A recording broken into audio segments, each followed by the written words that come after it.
See that you do not despise one of these little ones, for I tell you that in heaven the angels always behold the face of my Father, who is in heaven. We can never lose our friend, our hidden friend, the one assigned to us as we began to be, the little angel who sees us and the Father. But we can gravely wound him.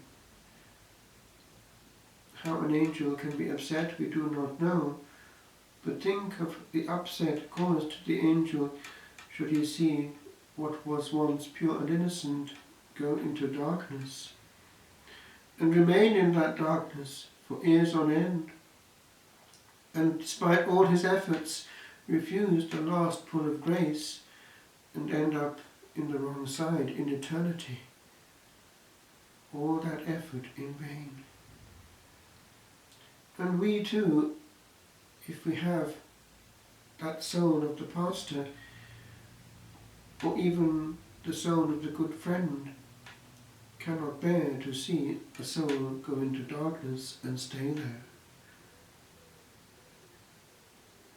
We go into darkness following an apparent light. We take it for the light. It is the immediate good for us.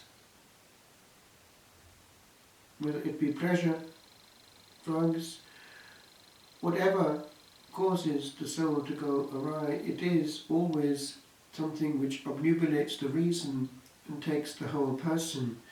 We are sucked into the immediate good, apparently.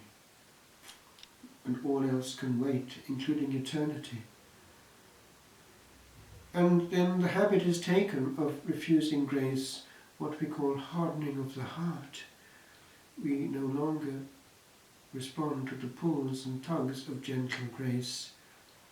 And it is a rule in the spiritual life that grace abused withdraws itself. It has to be so, for to insist against the hardening of the heart is to make it even harder and to abuse even more grace. It is a relationship, therefore, and we need to be aware of that. People who function out of habit can function very well in that habit, but the relationship can actually be close to dead. We have on our side the communion of saints, so many who have understood the ecstasy of relationship. When that is there, all the rest follows, but in a good way.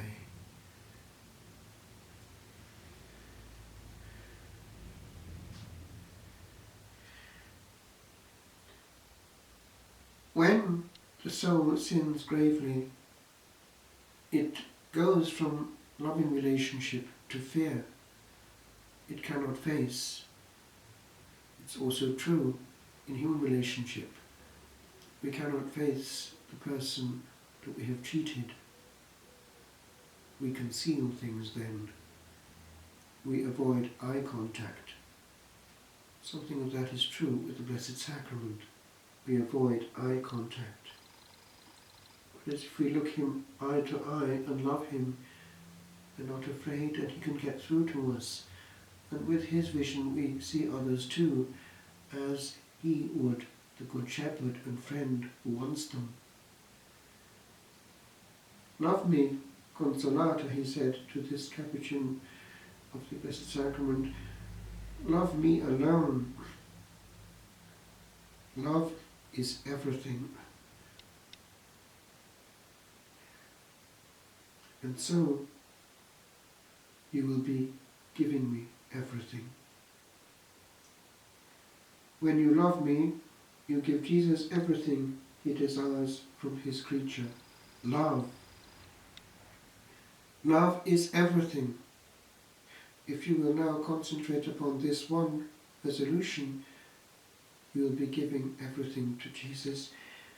Now, one person who had a near-death experience and went into the beyond, apparently dead, I don't believe he was actually a practicing Christian at the time, but he did become very much aware that the power that ruled the universe was love, that it was the whole meaning of life. That is interesting, because if we are living love, we are less likely to be mistaken about the interpretation of the meaning of love.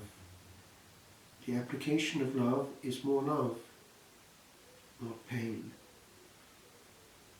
You see, Consolata, my creatures make me out as one who is fear-inspiring rather than kind, and I, on the other hand, delight in being always and solely kind.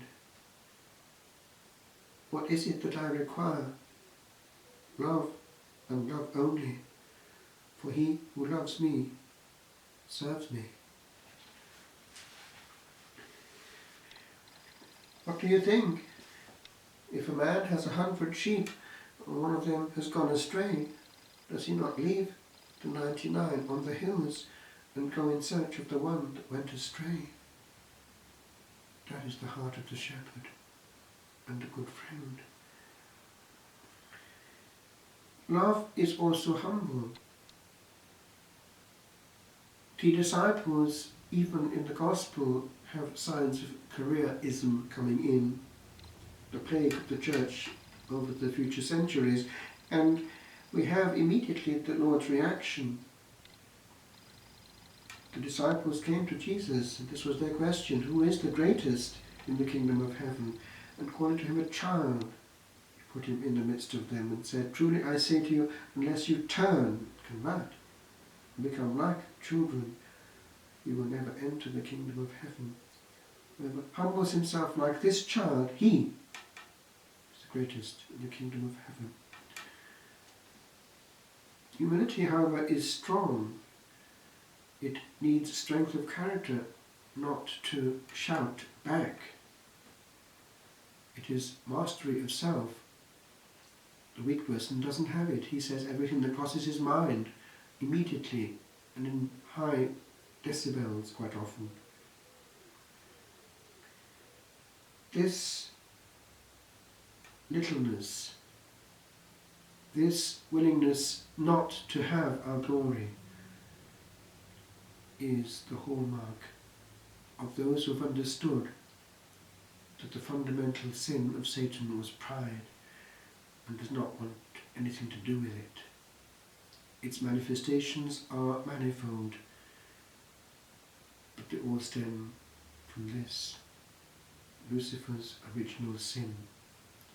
Those who are like him are full of themselves. Center stage wherever they are. Loud noise emanates from them, as from Lucifer, a noisy creature, if ever there was one.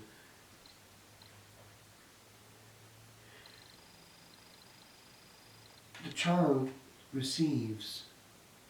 The child does not insist.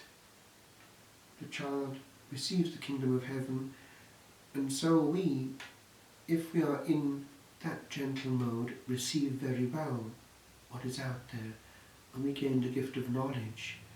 For always open, we receive many things.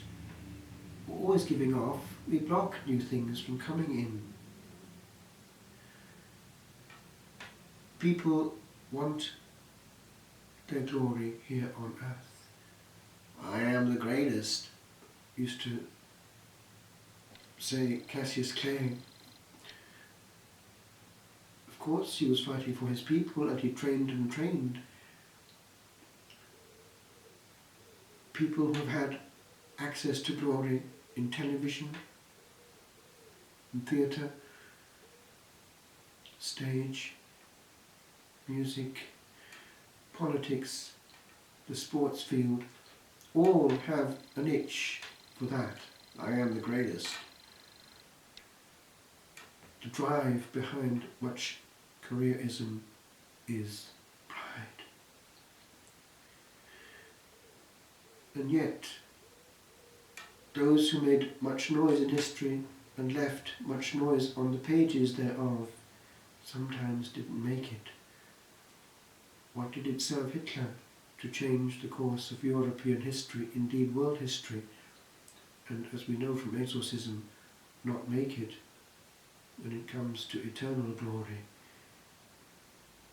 What is his thought now?